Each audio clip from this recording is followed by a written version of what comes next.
Sorry, Clutch. We're live. I did not set that up correctly. There was supposed to be a theme song before this, guys. We are live. Clutch, I apologize for the confusion. If you are confused or if you have a pre-ritual, you can go ahead and do that. You can mute yourself and do your pre-ritual. I usually have a pre-ritual too, but I'm not going to be able to do it. But we're here live talking wrestling. Very clunky introduction. I apologize for that. But you know what? Sometimes when you're live, you're live. You know, sometimes when you're wrestling or you're watching a wrestling show, you might see a botch. You might see LA Knight botch his top rope move week after week after week, but he still tries it. That's kind of what we just did over here. So apologize for that. Is that a shot at Mr. LA Knight? Was that an unneeded shot, Clutch? That was just an unnecessary stray that he caught. I mean, it happens, man. It's been a confusing week for me. We have some guy named Bam that I never heard of break Kobe Bryant's record. We've had free agents. We've had trades happen and not happen. We've had wrestling. We've had 1,000 masked men in a ring playing Ring Around the Rosie for some reason. It's been such a weird week, but we're here to break it all down with you tonight. Let's start with Raw. Let's start with Seth freaking Rollins in the do-si-do, whatever that was, with all of his people from his wrestling school. I'm assuming that's who they were. What'd you think about that segment? Adam Pearce opening up, playing that real life manager role of like, I'm pissed at Seth. He shouldn't be doing this. And then he calls him out, and then we get what we got. What'd you think about that segment? It's for me the fact that they did the whole masked man shuffle twice that had me laughing. Because the first one, I'm like, okay, they want to do confusion so they don't see Seth coming or whatever. But then they did it again. I was like, yeah, that's hilarious. It was just funny. I wouldn't say it sucked. I wouldn't say it was great. It was just funny to me. Yeah. No, to piggyback on that, like I understand. Okay, so the reason why they did it at the beginning was to show fans, to show people that, hey, look, Seth could be hidden this way. So when Adam Pearce came out and did the whole spiel of, this isn't safe, you're not cleared to wrestle, what happens when they do get a hold of you? Then Seth can then be Batman and have all of his people run around him, and now he just disappears. They had to show you that he could do that first before he did it. Because imagine if he did that. First off, imagine if they just did that angle where he does come out in the mask, reveals himself. You don't see the people. We don't see anybody. And then Adam Pearce does his thing and yada, yada, yada. Logan Paul comes out. Like everything plays out. And then all the masked men come in and do the whole Cyclone, do-si-do, switcheroo thing. That would have been effective. Yeah, I agree. Because it was so comedy at first. Okay. When and again, this wasn't bad, this wasn't good, this was just funny. It was. To me, it was like a comedy skit. When they all came out at first and they went around the ring and they were doing their little like, I'm a teenage mutant ninja turtle bad guy. I'm moving like this. And they're doing this with the ring, and like it looks so silly. Where you don't do that if you're like a bad guy and you're gonna pick a fight. You just walk up to the ring and you intimidate. You don't ninja move it around. I just thought the whole thing was silly. You're right. You nailed it. Wasn't bad, wasn't good. It was funny. That's it. Funny.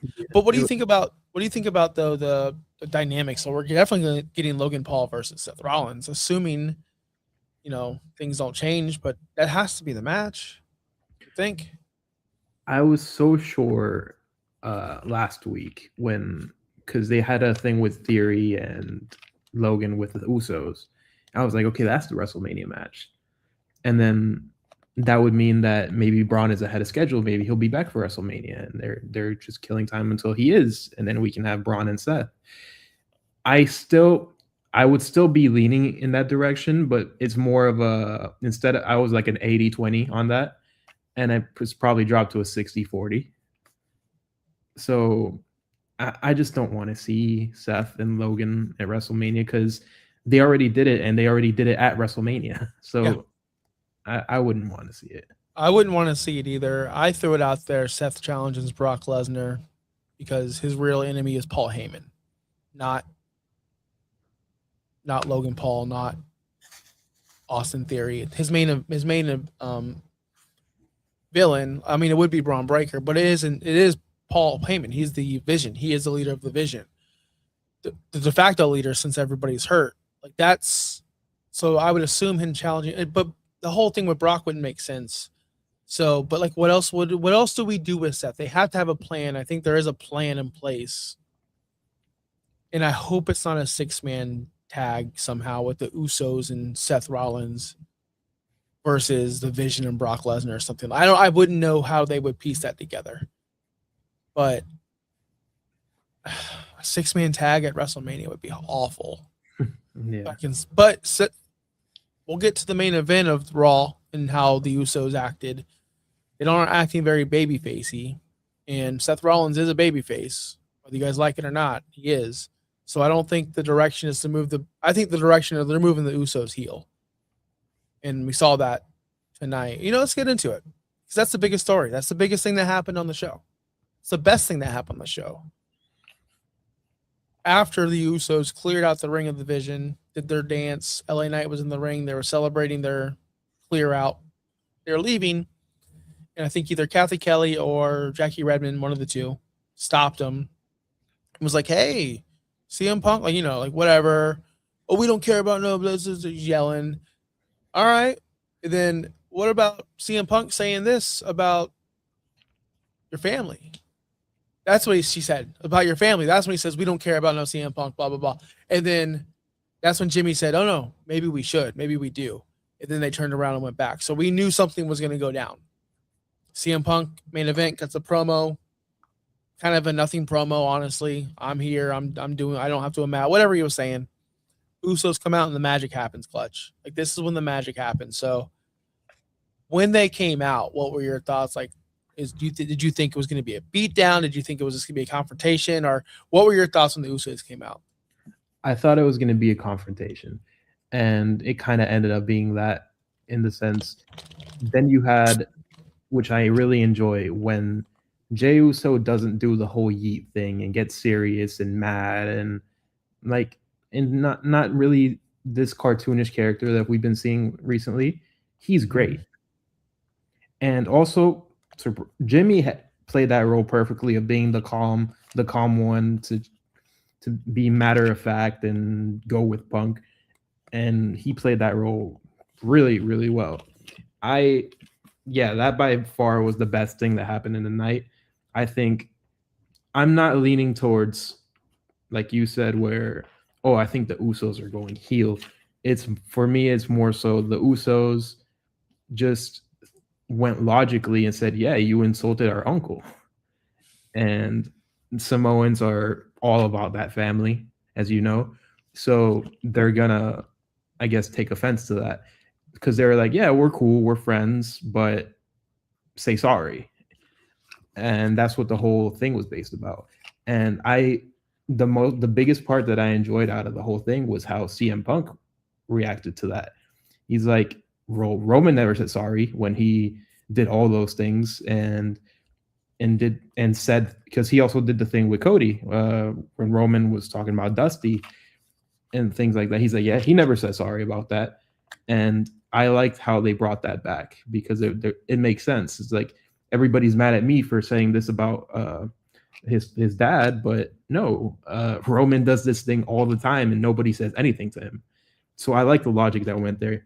And I found it pretty interesting how when he got hit and was down on the ground, he just looked over and smiled like he was kind of manipulating this into happening. So I think there's layers to this, and seeing not the clean-cut babyface CM Punk, and you can see that little edge that he has to him, is the best kind of CM Punk. Yeah, I was going to say, I think, because the fans are going to decide who's heel and who's face. Yeah. That's what's going to happen here. We're going to get a Rock Hogan-like reaction, I think, at WrestleMania. I think this is going to be huge. I think this is going to be one of those matches we look back at for years because, honestly, this is the biggest match that could be had in 2026 and probably the past couple of years. I think this match is bigger than Cody and Roman, to me. Anyone could think differently, that's okay. I just think this is a bigger match. Means more. Roman's chasing, which is nice to see. CM Punk is the babyface champion, but he's a good babyface champion, is he could turn the edge on. He can be a prick. He even said it last night. I didn't expect this reaction. Him not backing down to the Usos, that shows that he's a defiant babyface. That's something, you know, I'm gonna say this, and you might not agree with this, and or the people watching might not, but him bringing up Roman about him never apologizing, to me, that's a heel thing to say. You're the babyface. You're supposed to take accountability. Roman may not apologize, but you know what? You guys are my buddies, and I love you guys, and I respect you. You've always been. I apologize to you. That's what a babyface would say. He's not playing that right now because I think that they're still playing the role of who are the fans going to get behind. Let's make them both tweeners right now because that's the most interesting story. Is they're both very good, very evil. They could do both roles at the same time, and they're two of the best in the business that are doing it right now. I don't know where this goes though. I don't know where the Usos are going to fall in line in the entire storyline with Roman and the match, if it even takes place. Because last time I checked, wasn't Roman still upset with his cousins? Yeah. Yeah. So nothing brings family together like drama. So I guess. I'm just looking forward to this because you're right. This is the Jey Uso we like. This is the Jey Uso that got over, by the way. That's the biggest thing, man. The things that get people over, like I'm going to tell you right now, the "you are cursed" thing, I don't like it already. I already don't like it. Because in AEW or whenever he was doing it on the internet when I saw it, it was just more organic. Now it's like, oh, he does this curse thing, so we have to do the "you are cursed." I don't know. Now with the whole Jey Uso thing, he was over because of this promo, because of this style of acting, because of this style of performing, I should say, not acting, performing. And then he went to cartoon Eat Boy, and then people rejected that because we wanted this Jey Uso who got over. Can you agree with that? Yeah, I mean, with Jey, I don't think there's a problem with Jey doing Yeet and all that stuff. The problem is them making Yeet the entire character.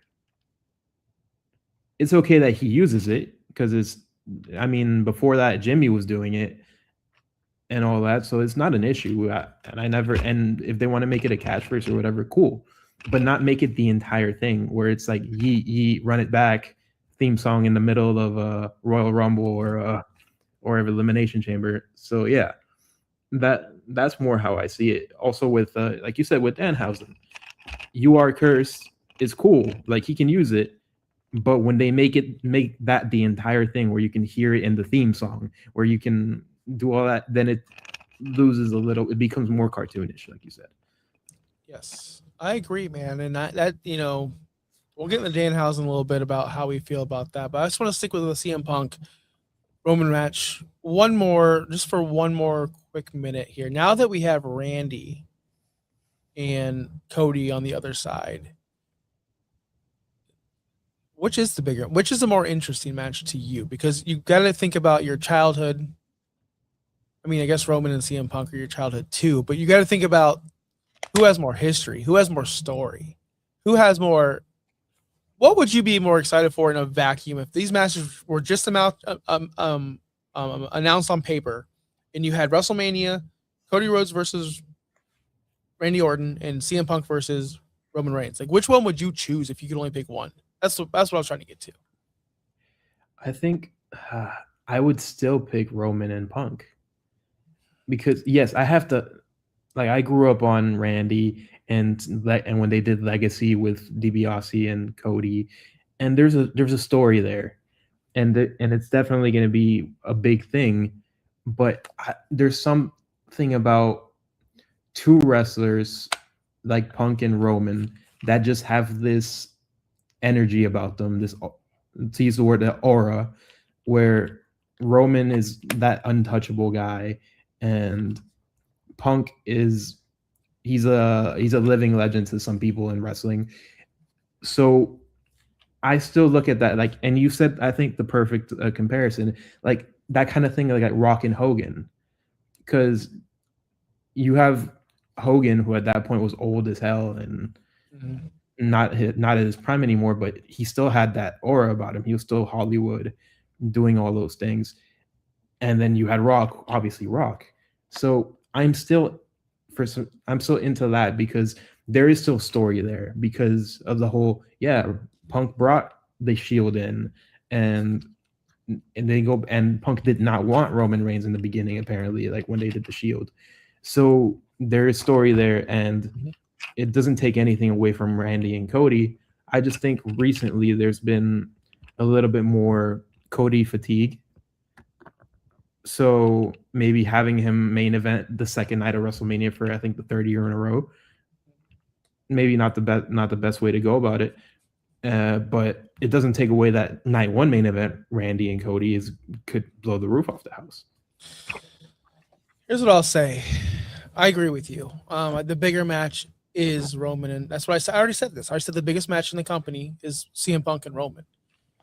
But it doesn't mean it's the best. It doesn't mean it's the best story. It's just the biggest match.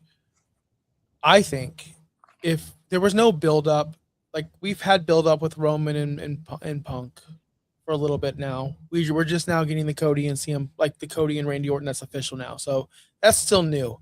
Also, on top of that, I think if you switch shows, I know you may not believe me or you viewers not believe in me, but I think Raw does a better job at presentation, at making stars look like stars. And if the Roman Punk promo or program was on SmackDown, I think we might have a different feeling because Randy Orton is a living legend, just like CM Punk. He might not cut the promo like CM Punk. He might not be as popular. Well, I think he might be as popular as CM Punk. And then you have Cody, who Cody is the face of the company.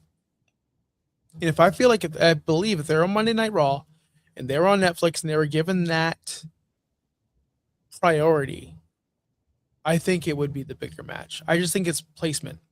I might be way off on that, but when I tune in, the small times I do tune into SmackDown, it feels like I'm watching second-rate television. It just does. It just doesn't feel like a Netflix production. It doesn't feel like Raw. It just feels like, oh, that's another wrestling show on SmackDown on Friday night. That's at least the way I got it. I watched the full Drew McIntyre Cody match. I watched it DVR. It was a decent match. It wasn't great, but the match didn't feel special. Nothing about that presentation felt special to me. After Cody won the match, there wasn't like it just wasn't like a Netflix show. Like, am I off on this? No, I kind of get it when they didn't make it feel like, okay, there's a WWE Championship match on the show. That kind of feeling where you saw how Netflix did it in the first few episodes where it was Punk and Rollins, and they made it feel like it's the biggest thing ever. And then you have a WWE Championship match to decide who's going to face Randy at WrestleMania for the title, and then it kind of feels like, okay, like it's not. They didn't make it that big. The production, like you said, the production's not quite the same, and the build up. So yeah, I think SmackDown has quite a bit to go. They took a first good step by dropping Road Dogg, but he quit. Yeah, but I think the story was like that he was going to get moved off of his position, and he didn't want to do that. So then he quit. Yeah, that's the story I read too. Which, good for him. Good for him. I know Road Dogg has bad ideas, according to the TV show we watched on Real, and of course his product SmackDown. But good for him for sticking up for himself. Because you know what, the other writers suck too. Like Bruce Pritchard, he should be let go too.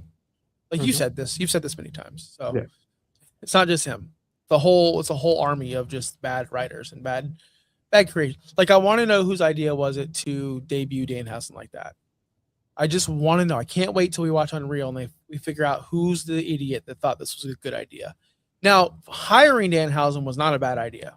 The debut, the presentation, like the whole thing, the build up was to me a bad idea. But Danhausen has been very entertaining on these shows. Like, I knew he would be. I like the fact that he goes out there and throws a stack of 20 t-shirts to one person and spread them out. Like, that was so funny to me. Like I don't know if that was the idea, if it just happened and he just improvised, like spread them out. Like that was hilarious to me. The whole curse thing, it's not the same as it was when I saw it on the internet or on AEW television. The whole "you are cursed," like I don't like that. How he does that. It used to be he just points at you, like, and he doesn't have to say it. But I don't think WWE fans are smart enough to probably pick that up, or they like to spoon feed us. I don't know. But I'm liking what he's doing, man. I think that this is going to be fun, a fun ride for Danhausen. What about you? I like what he's doing as well. I agree. I don't know who made the decision to debut him the way he was debuted, where it ended up being booed out of the building, kind of. And then it didn't take long for him to be doing his backstage segments where he should have debuted in the first place. And then he shows up and you hear the crowd pop because now they're into it. Mm-hmm. So it was just somebody really had them start off, like had Danhausen start off on the wrong foot. And luckily he's this entertaining character who can survive something like that and won the crowd over. I liked how the first introduction with Dom was great, where you're like, okay, he cursed him, he lost his title, haha. And then I don't think did you see the segment on SmackDown with him? No. It was yeah. He gave his list of demands to Nick Aldis. Oh, this yeah. I saw this. Okay, and, I know it was with the Miz.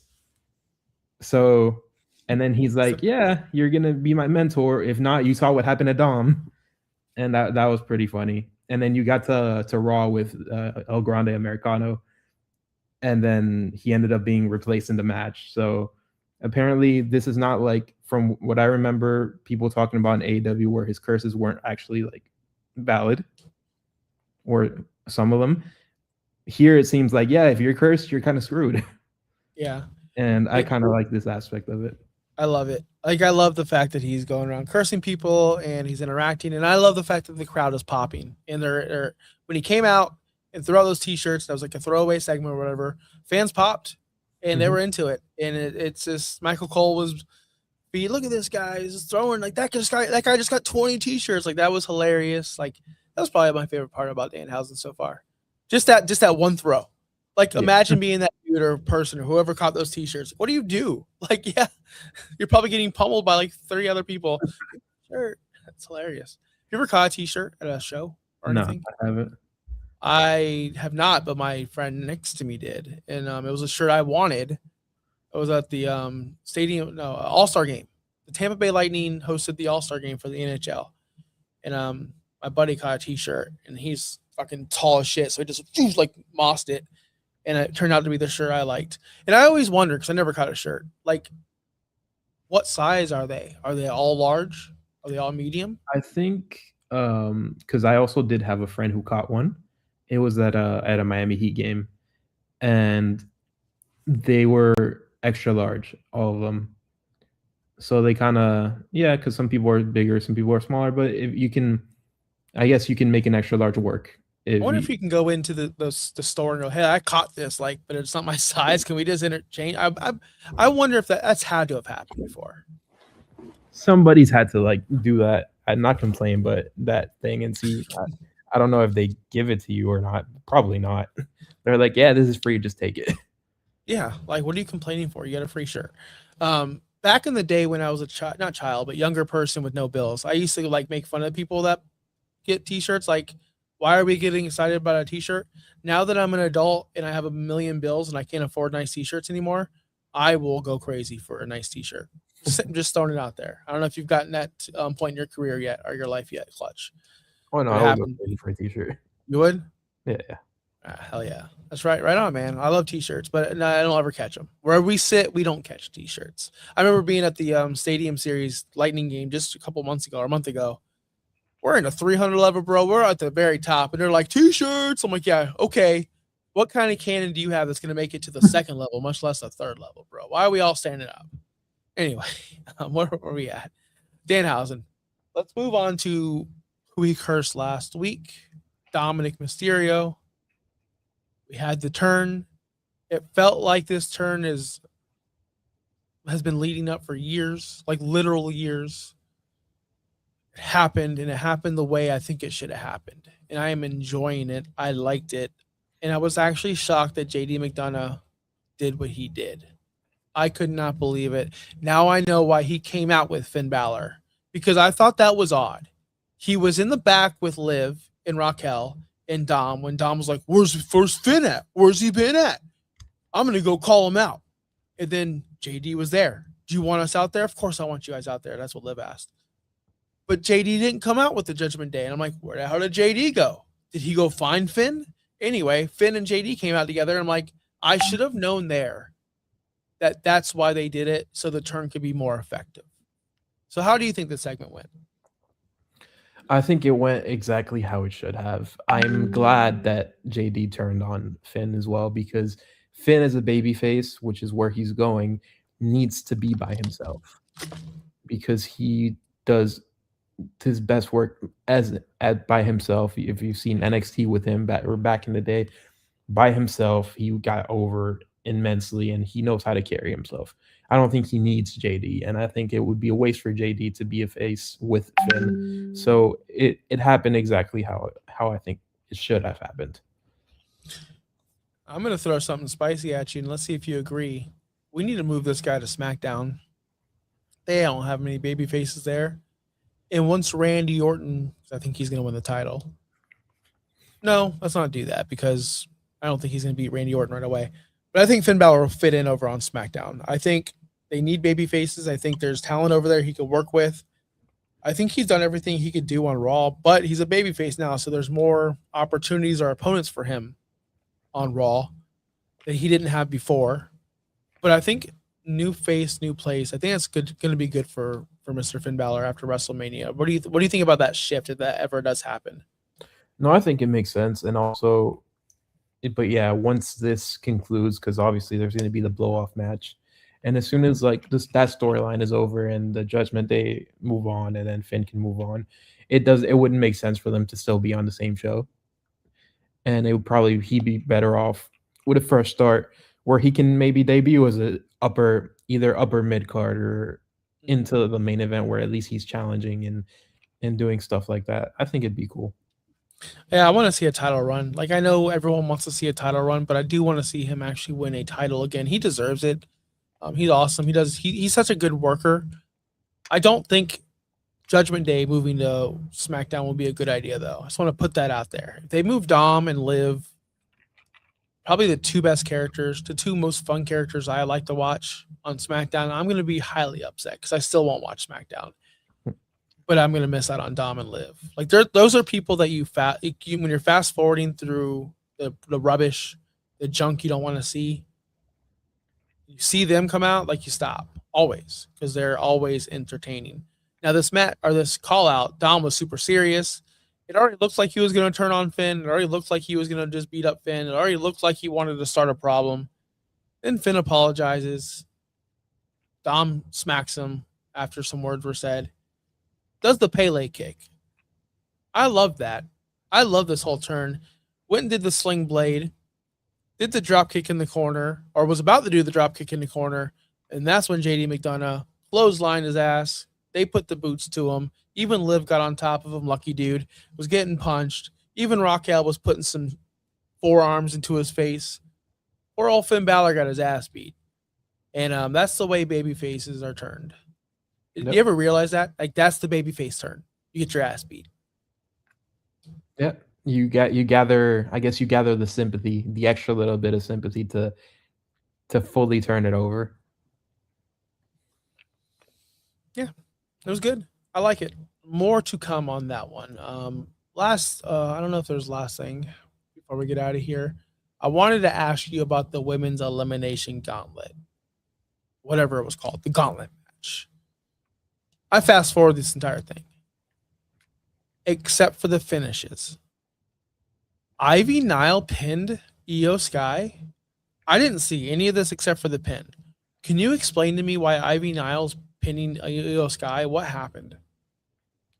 It's because she got laid out by I'm blanking on who, but she got laid out before to the point where she was pretty much unconscious.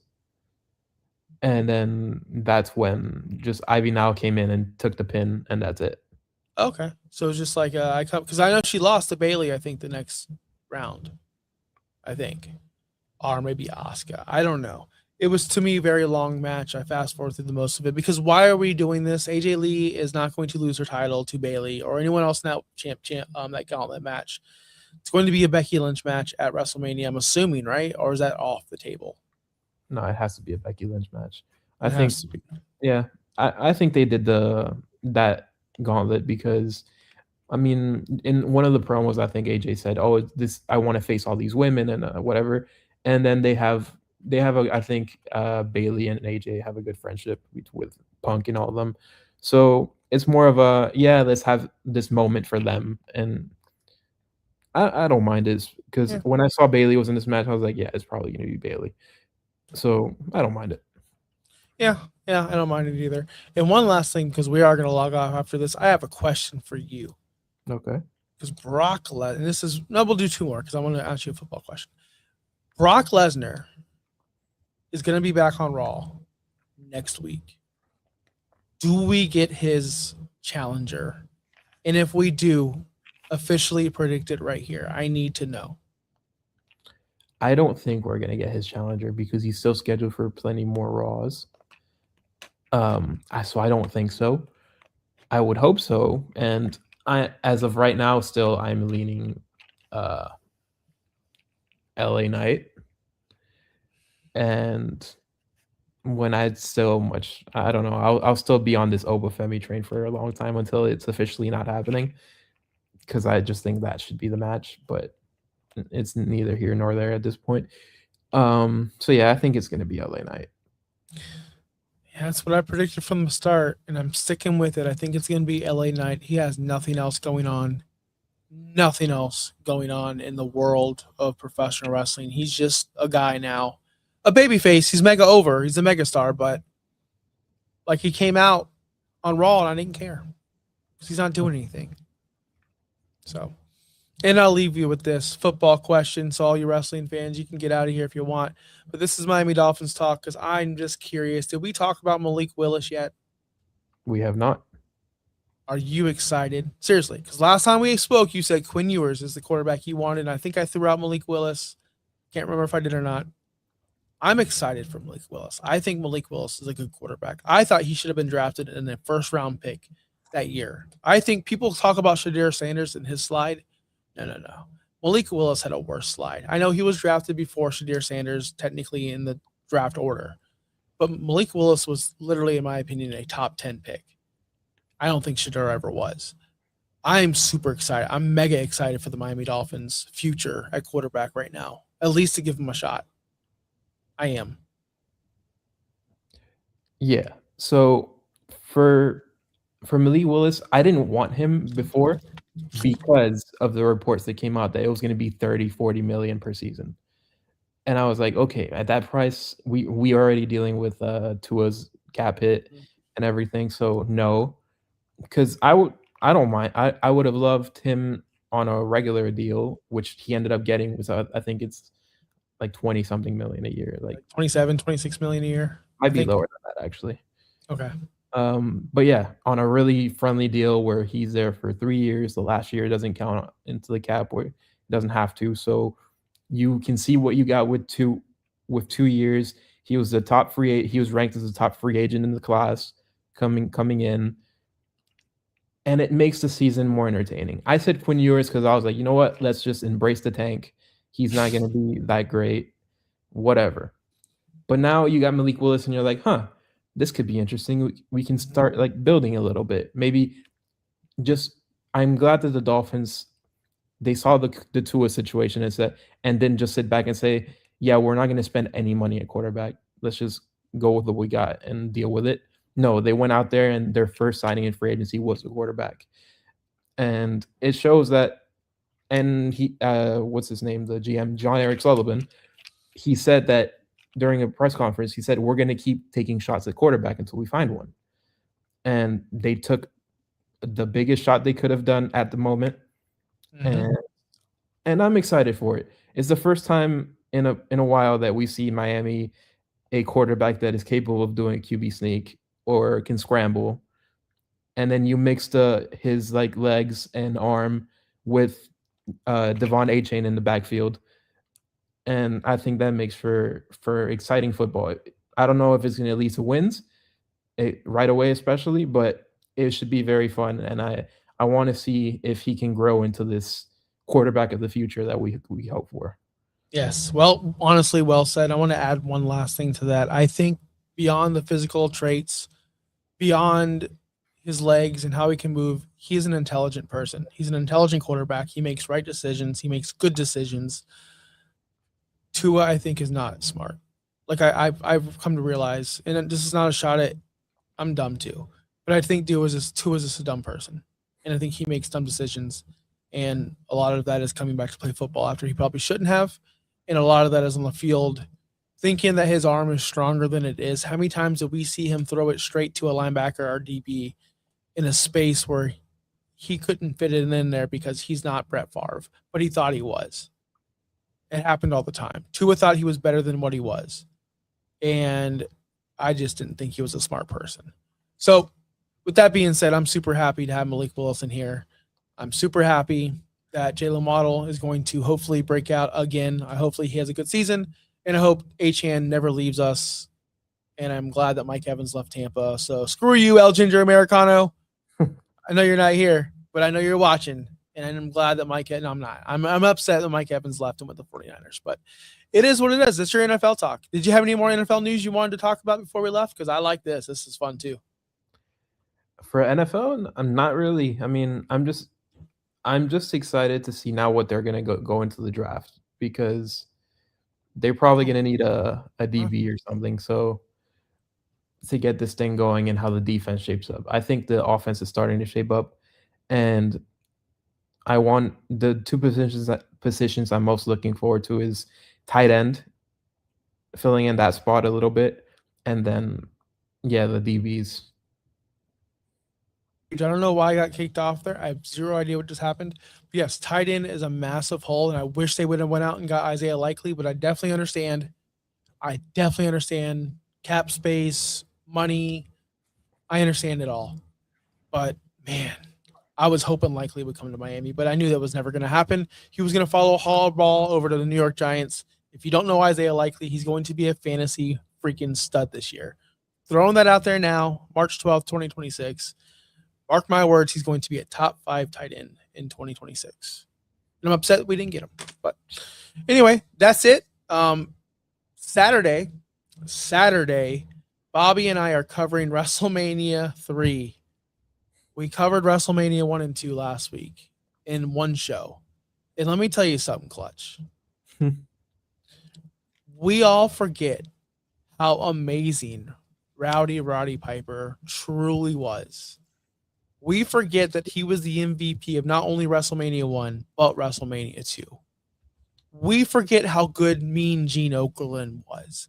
We forget how good Gorilla Monsoon is on commentary. Dude, I had a blast watching these shows. The wrestling was 1985, 1986. When you got to see someone like Ricky Steamboat in a match, it was refreshing because he was different. When you got to see Andre twice, because he wrestled in WrestleMania 1 and 2, it's refreshing because it's different. In today's age, I feel like everyone's the same. When I went back and watched that, everyone had a different look, and everybody was different. When Jake the Snake Roberts came out in WrestleMania 2, he looked differently than everybody else. Like, it was just, I don't know if you have time or if you have interest, but I highly recommend, if you have time, to go back and watch those if you can. I haven't watched WrestleMania 3 yet, but I'm going to sometime this weekend. Well, that's what we're covering on No Holds Barred Saturday. So I know that was a lot. Clutch, where can we find you? Did you watch the Bam Margera person score 83 points? Margera. I don't know this person. Sorry. I don't watch the basketball games. I'm sorry. But did you watch this game? I did. I remember, because the game would start for me at 12:30 at night. So I was like, okay, because I had something to do in the morning, but I said, okay, I'll watch the first quarter and then I'll go to sleep. And then the first quarter goes by and he has 31 points already. I'm like, oh, you know what? Halftime. And then we get to halftime, he has 40 something points. And I'm like, okay, screw it. I stayed up until my time around 4 a.m. And who would have known he scored 83 points and beat Kobe Bryant's standing. Wild. You The know most what? random person you could have thought of. Yeah, I love records. I love them being broken. I'm not mad that they kind of cheated to do this or whatever you want to call it. I'm not cheated. Cheat is the wrong word, but they played. Look, if I wanted to get 25 rebounds in a basketball game, I could probably just do that a million times. And they count it. All I'm saying is people are mad about it. Get over yourselves. It's sports. It's not that serious, bro. It was fun. All right. It's fun watching records being broken. So I'll leave it at that. I hope everybody has a great night. Clutch, thank you so much for joining me. El Ginger Americano, you were a coward for not showing up, but I'll talk to you offline. Until then, peace out, guys. My mouse doesn't work anymore. Damn.